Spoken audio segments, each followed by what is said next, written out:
দিয়েন যে হুজুরার জীবনও আইন না আইলাম না বিয়া আপনার এলাকায় নিয়ে, কিন্তু যেটা দিন দিন এটা আল্লাহ রাসূল সাল্লাল্লাহু আলাইহি ওয়াসাল্লাম কোন ব্যক্তির মৃত্যুর পরে আমাদের ফরায়েজের মধ্যে আজীবন আমরা পড়ছি পড়াইছি। তো বাবা আর কোন ব্যক্তির মৃত্যুর পরে এই নিয়ে কোনো আলোচনা যে 4 দিন পরে একটা খানা, 40 দিন পরে একটা খানা, বছর বছর মৃত্যু বার্ষিকীর নামে একটা খানা, আসমানের নিচে জমিনের উপরে গোটা কায়নাতের মধ্যে পৃথিবীর কোন কিতাবে এই কথা নাই বেটা,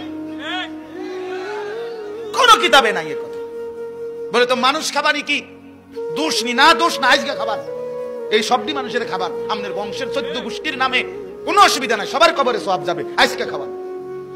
এখন আমরা বইয়ে দাও মাইজকে মরলে মরছি ভাত খেয়ে যাবো বলে, এখন কোন এখন বলেন মিয়া, এখন সিদ্ধান্ত দেন যে ইনশাআল্লাহ আমরা সবাই বসেন, আমি আজকে আপনাদের করে খাওয়াবো।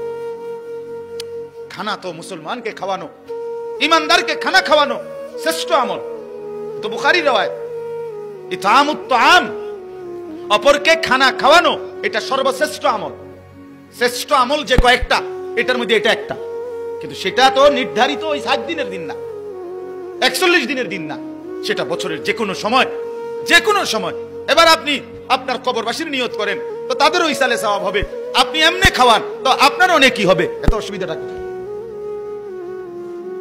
যাই হোক, আমার বলার উদ্দেশ্য হলো যে এই কথা ফিকির করা চাই যে কোনোভাবেই আল্লাহর হক, বান্দার হক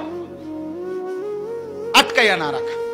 অনেক মানুষ, আপনারা রাগ হইয়েন না, একটু কষ্ট লাগবে আমি বুঝি, কথা শক্ত, কথা বুঝছেন না, কিন্তু বাস্তবতা এটা।